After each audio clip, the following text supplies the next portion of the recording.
சாலையில் சுற்றித் திரிந்த நாயை அம்மிக்கல்லால் அடித்து கொலை செய்ய முயற்சித்த மர்ம நபர்களால் அங்கு பரபரப்பு ஏற்பட்டிருக்கிறது. முழு விவரங்களோடு இணைகிறார் நமது செய்தியாளர் அக்பர் அலி.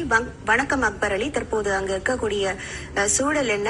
இந்த சம்பவம் எப்போது நடைபெற்றது? முழு விவரங்கள்.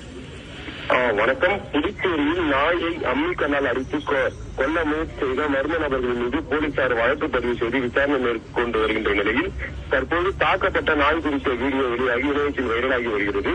புதுச்சேரி உருளைம்பேட்டை ராஜீவ்காந்தி நகரில் சுற்றித் திருந்த நாயை அடையாளம் தெரியாத நபர்கள் அங்கிருந்த கட்டையால் தாக்கினர். இதனை கண்ட அப்பகுதி மக்கள் அவர்களிடம் வாக்குவாதம் செய்ததால் அங்கிருந்து சென்ற மர்ம நபர்கள் சில மணி நேரம் கழித்து மீண்டும் அதே இடத்திற்கு வந்து அம்மிக்கல்லால் நாயை கொல்ல முயற்சி செய்த போது நாயின் அலறல் சத்தம் கேட்டு அருகில் இருந்த மக்கள் ஓடி வந்ததால் அக்கும்பல் நாயின் தலையில் அம்மிக்கல்லை போட்டுவிட்டு தப்பிச் சென்றனர். இந்நிலையில் தகவல் அறிந்து சம்பவ இடத்திற்கு வந்த வாய்ஸ் பார் வாய்ஸ் விலங்கு நல அமைப்பு தலைவர் அசோக்ராஜ் மற்றும் நிர்வாகிகள் உயிருக்கு போராடிய நாயை மீட்டு ராஜீவ்காந்தி கால்நடை மருத்துவமனையில் முதலுதவி சிகிச்சை அளித்தனர். தொடர்ந்து மேல் சிகிச்சைக்காக சென்னை பெசன்ட் மெமோரியல் கால்நடை மருத்துவமனைக்கு அழைத்துச் சென்ற நிலையில் தற்போது மர்ம நபர்களால் தாக்கப்பட்ட நாய்க்கு சிகிச்சை அளிக்கப்பட்டு வருகிறது. தொடர்ந்து இச்சம்பவம் குறித்து உருளையன்பேட்டை காவல் நிலையத்தில் அசோக்ராஜ் கொடுத்த புகாரின் பேரில் போலீசார் வழக்கு பதிவு செய்து விசாரணை மேற்கொண்டு வருகின்றனர்.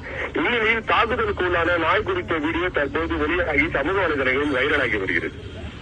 உங்கள் விவரங்களுக்கு நன்றி அக்பர் அலி. செய்திகளை இனி விரைவாக பார்க்கலாம்.